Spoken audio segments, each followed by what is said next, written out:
Hello everybody, my name is Christopher Cole, and because I'm recording this in August of 2017, I am the first vice chair of the Pima County Libertarian Party. I am old enough to remember when, in a lot of states, you had to read and prove understanding of a statement on the issues before you could vote. That was outlawed because it was shown, or at least claimed, to be discriminatory against the minorities. It was a way of keeping them from voting. There may be. But we could use something like that today. Far too many people vote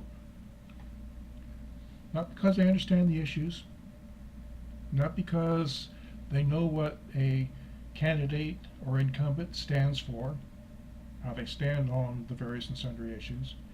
They vote because right after that candidate's name, there's a little D, a little G, a little L, a little R.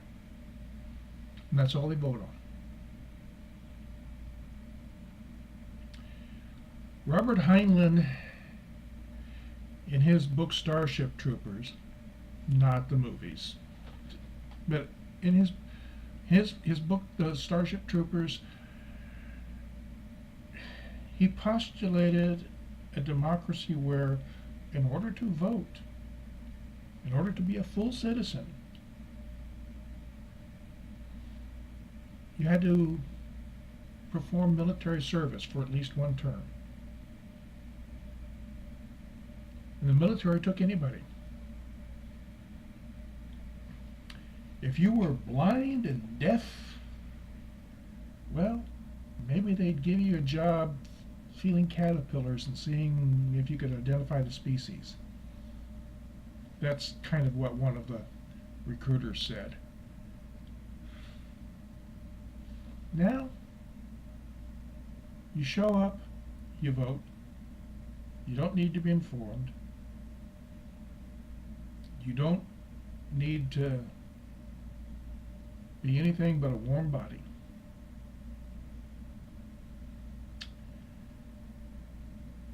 And far too many voters vote, like I said, those little letters, D, G, L, R.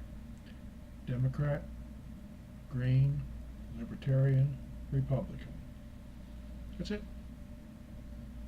I don't know what the person that they're voting for believes, other than, as a general rule, the Democrats believe that the government should control economics. As a general rule, the Republicans believe the government should control your personal life. As a general rule, the Greens believe the government should control everything. As a general rule, the Libertarians believe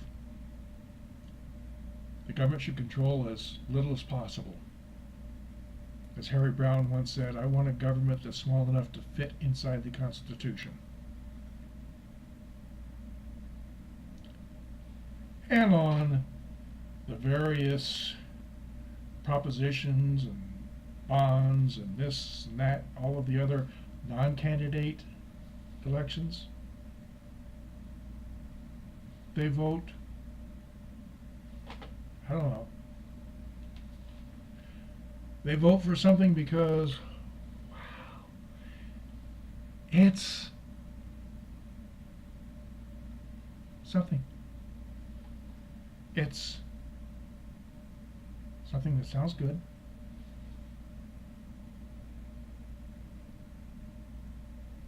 And far too often,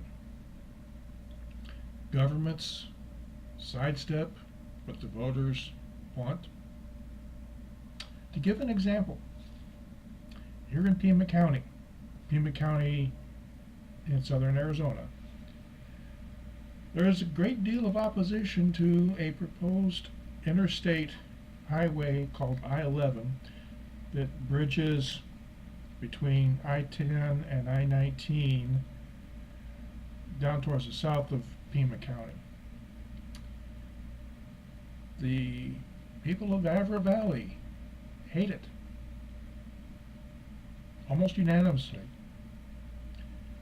The bond voters in November of 15 voted against Pima County using any bond money to do anything in support of I-11.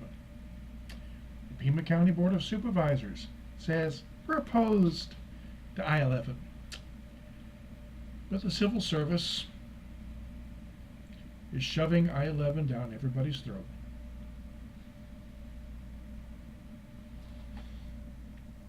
Because, in large part, and this will take another video to explain perhaps, but in large part because they voted the D or the R or the G or the L. Usually D and R. On the Pima County Board of Supervisors, there's 3 Democrats who support the county administrator and 2 Republicans who kind of don't, maybe. And the county administrator goes his own way and shoves I-11 down the throats of the people of Pima County. Because people looked at that little letter right after the name.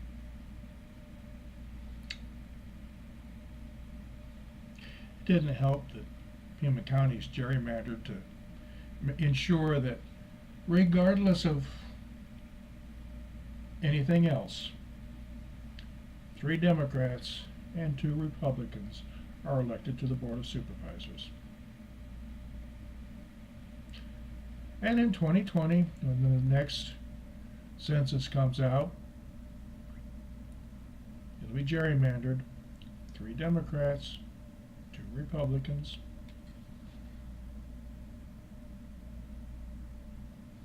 All because people just look at that little letter